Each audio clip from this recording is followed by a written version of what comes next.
Hello student, I am Kirti Sagar. हम पढ़ रहे हैं आपका water supply system chapter number 4 और सब्जेक्ट है आपका plumbing services for civil third year. तो हमारा नेक्स्ट टॉपिक है इसमें स्टैंडर्ड फॉर ड्रिंकिंग वाटर, पेयजल के मानक। तो अकॉर्डिंग टू इंडियन स्टैंडर्ड पेयजल के निम्न मानक जो है इंडियन स्टैंडर्ड ने निर्धारित किए हैं। फर्स्ट है गंध तथा स्वाद उसका आपत्तिजनक ना हो, गंधलापन सिलिका पैमाने पर 10 ppm से अधिक ना हो, पार्ट्स पर मिलियन। ठोस पदार्थ 500 से 1500 mg पर लीटर। pH मान 6.5 से 8.5 के बीच में होना चाहिए। कठोरता उसकी 200 मिलीग्राम पर लीटर होनी चाहिए। क्लोराइड या सल्फेट भी 200 मिलीग्राम पर लीटर होने चाहिए। लेड उसमें 0.05 mg पर लीटर मान्य होगा। मैग्नीशियम 30 mg पर लीटर मान्य होगा। जिंक आपका 5 mg पर लीटर मान्य होगा। तो ये थे स्टैंडर्ड फॉर ड्रिंकिंग वाटर। अगर कोई वाटर ये सारे मानक पूरे करता है तो वो ड्रिंकिंग वाटर के स्टैंडर्ड्स पर खरा उतरता है। फिर आपका वाटर डिमांड। वाटर डिमांड जैसे कि आपको पता है इंडियन स्टैंडर्ड 1172 के अनुसार प्रति व्यक्ति प्रतिदिन जल की मांग कितनी है 135 लीटर LPD लीटर पर पर्सन पर डे। इसमें व्यक्ति के पीने, नहाने, कपड़े धोने, फ्लश, बर्तन, फर्श, धुलाई, भोजन इत्यादि के लिए पानी की मात्रा शामिल होती है। व्यावसायिक, औद्योगिक, सार्वजनिक अग्निशमन के लिए जल मांग के जो मानक होते हैं वो भिन्न भिन्न होते हैं। विश्व स्वास्थ्य संगठन WHO प्रति व्यक्ति वाटर डिमांड जो है वो 140 लीटर प्रतिदिन की संस्तुति करता है या रिकमेंडेशंस करता है। ग्रामीण क्षेत्रों में जहां फ्लश प्रणाली नहीं है प्रति व्यक्ति प्रतिदिन जल आपूर्ति की दर 70 लीटर ली जा सकती है। पशुओं के लिए यूज़ होने वाला पानी इसमें शामिल नहीं है। फिर आता है सोर्सेस ऑफ वाटर। इस पृथ्वी पर जितने भी जल सोर्स उपलब्ध हैं उनको 2 वर्गों में रखा गया है। फर्स्ट है आपका सरफेस वाटर सोर्सेस, सतही जल सोर्स। सेकेंड है आपका भौम जल सोर्स, ग्राउंड वाटर सोर्सेस। सागरों में कुल पानी का 97% विद्यमान है, जबकि भौम जल कितना है 0.62%। शेष जल हिम नदियों, नदी नालों, झीलों व ध्रुवों पर पाया जाता है। सतही जल सोर्सेज के क्या क्या नाम है? नदियाँ, नाले, झील, रिजर्वायर, नहरें, संचित वर्षा जल भी इसमें इंक्लूड होता है। भौम जल सोर्सेज के नाम झरने, कुएं, उथले गहरे नलकूप, रिसन, गैलरी, पाइप तथा कुएं। ये सब क्या है आपके भौम जल सोर्सेज के नाम। तो फिर आता है आपका सतही जल सोर्स। क्या होते हैं? जो नदियाँ हिम आच्छादित पर्वतों से निकलती हैं उसमें पानी पूरे वर्ष उपलब्ध रहता है। पेरेनियल रिवर्स कहलाती है। हम जानते हैं इंडिया में ऐसी कौन सी नदियाँ हैं जो हिमालय से निकलने वाली रिवर्स होती हैं उनमें पानी पूरे वर्ष रहता है, तो वो पेरेनियल रिवर्स होती हैं। और जो नदियाँ बरसाती होती हैं, बरसाती नदियाँ क्या होती हैं? जो प्रायद्वीपीय भारत की कुछ नदियाँ हैं उनमें क्या है पानी जिनमें पानी सिर्फ मौसम के टाइम पे रहता है, बारिश के टाइम पर, वो आपकी बरसाती नदियाँ कहती हैं। उनका पानी इतना साफ़ नहीं रहता और शुष्क ऋतु में पानी की मात्रा बहुत कम रहती है। झीलों का पानी प्रायः साफ़ व मीठा होता है, पीने के योग्य होता है।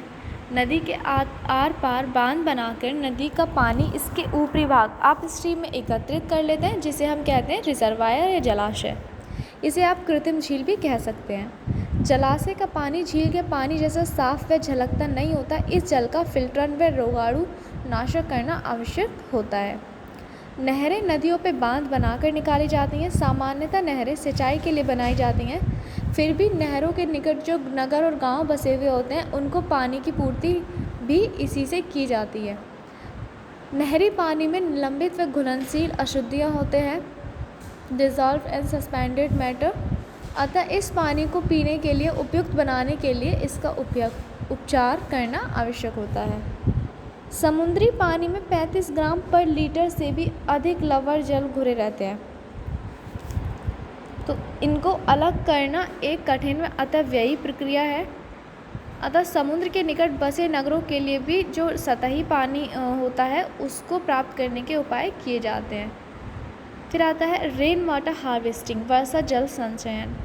भवनों की छतों, लॉन, पार्क, मैदान, सड़कों से बाहर आते वर्षा जल को भूमि में बने जल कुंड, पोखरों में एकत्रित करके इसका आवश्यक उपचार करके मानव के पेय योग्य बनाना, अतः इसे अंतःस्रवण द्वारा भौमजल में मिलने की, अंतःस्रवण मतलब इन्फिल्ट्रेशन क्रिया द्वारा भौमजल में मिलने को वर्षा जल संचयन कहते हैं।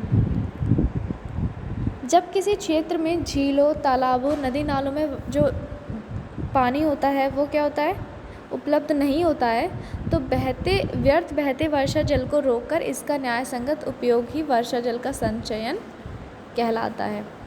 भौमजल सोर्सेज क्या क्या हैं आपके? झरना। पर्वतीय क्षेत्रों में घाटियों के जो प्रवेशीय स्तर से दरारों व फटानों से भौमजल स्वतः बाहर निकलने लगता है। प्रवेशीय स्तर मतलब जो उसमें 2 टाइप की लेयर रहती है ना, एक प्रवेशीय और एक अप्रवेशीय जो ग्राउंड है। तो कई बार क्या होता है, जो ज़मीन होती है वो प्रवेशीय स्तर तक खाली हो जाती है, ऊपर का हट जाती है, और वो जो प्रवेशीय स्तर का पानी होता है वो सतह के ऊपर आ जाता है, तो इसे हम झरना कहते हैं। झरने का पानी सामान्यतः शुद्ध होता है क्योंकि यह अनेक पहाड़ी स्तरों से रिसता हुआ आता है। झरने के पानी की मात्रा कम होती है और कुछ झरने शुष्क ऋतु में सूख भी जाते हैं। किसी बड़े नगर के लिए अकेले झरने के पानी पर जल आपूर्ति योजना बनाना लाभप्रद नहीं होता। कुआं क्या होता है? वर्षा का पानी इन्फिल्ट्रेशन के कारण रिसता हुआ भूमि में चला जाता है, जिसे भूमि में छेदन करके पुनः बाहर निकाल लिया जाता है, जिसे कुआं या कूप कहते हैं। इंग्लिश में क्या बोलते हैं? वेल। कुएं की गहराई 5 मीटर से 50 मीटर कुछ भी हो सकती है। जब कुएं की गहराई 10 मीटर से अधिक होती है तो इसे गहरा कुआं कहते हैं। सामान्यतः कुएं का व्यास 2 मीटर से 6 मीटर तक होता है। कुआं ढह न जाए इसके गोले को पक्का बनाया जाता है। इसकी तली पे कुएं का चक्का लगाया जाता है, जिसे हम वेल कर्व कहते हैं। गोले की तली के निकट रिशन छिद्र वीप होल्स छोड़े जाते हैं ताकि कुएं में जलधारी परतों से भौमजल प्रवेश करता रहे। उथले कुएं से 3 से 5 लीटर प्रति सेकंड जल उपलब्ध हो सकता है। अच्छा, इन्होंने कुएं को बांटा है कि 10 मीटर से ज़्यादा है तो वो गहराई में आएगा। अगर हम साइंटिफिक थोड़ा बात करें यहाँ पे, तो आपको पता होगा एक साइंटिस्ट हुए थे Karl Terzaghi, father of soil mechanics जिन्हें कहते हैं। तो उन्होंने क्या किया था, जो आपकी नहीं सॉरी वो कुएं से रिलेटेड डेफिनेशंस नहीं थी। नलकूप क्या होता है आपका?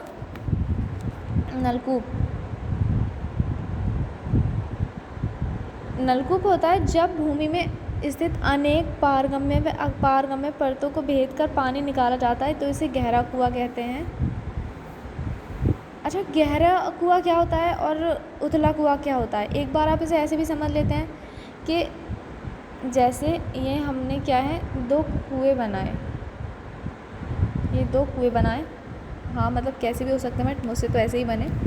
क्या होता है कि यहाँ पे एक अब प्रवेश्य परत आ रही है यहाँ तक, ठीक, या यहाँ तक भी हो सकती है। ये क्या है? प्रवेश्य परत है, इसमें पानी है। तो वो कुआं कहाँ तक खोदा जा रहा है? पहली प्रवेश्य परत तक जब कुआं खोदा जाता है, मतलब फर्स्ट जो भी प्रवेश्य परत मिले जहाँ से पानी मिले, उस गहराई तक जो कुआं खोदा जाता है उसे कहते हैं हम उथला कुआं या शैलो वेल। अगर यही क्या है, एक प्रवेश्य परत ये है, एक अप्रवेश्य परत है, एक प्रवेश्य परत है, एक अप्रवेश्य परत है, मतलब जब जो कुआं होता है एक से अधिक प्रवेश्य परत को भेद कर नीचे जाता है, या जिसमें एक से अधिक प्रवेश्य परत से रिस कर पानी आता है, तो उसे हम गहरा कुआं कहते हैं। क्या बोलते हैं उसको? Deep well. और जब पानी सिर्फ एक ही प्रवेश्य परत से रिस कर कुएं में आता है कुआं, तो उसको हम बोलते हैं सैलो वेल, सैलो या उथला कुआं। ये था आपका सैलो और डीप वेल। आई होप ये आपको समझ में आ गया होगा। तो ये अभी हम पढ़ रहे थे क्या, आपका सोर्सेस ऑफ वाटर। कौन सा? ये जो आपके अंडरग्राउंड जो सतही वाटर हैं, कुआं, नलकूप। क्यों? क्योंकि ये सतह पर ही पानी उपलब्ध कराते हैं। वो बेशक बात है कि हम सतह को नीचे खोद लेते हैं, कहाँ तक? अंडरग्राउंड तक, ठीक। तो आई होप स्टूडेंट्स ये आपको समझ में आ गया होगा। Thank you. नेक्स्ट वीडियो में हम आपको पढ़ाएंगे नलकूप। Thank you class. आप माना कि कोरोना तो चल ही रहा है, माना कि लॉकडाउन ख़त्म हो चुका है, पर फिर भी आप घर पे रहिए, सेफ़ रहिए और अपना और अपने परिवार का ख्याल रखिए। Thank you class.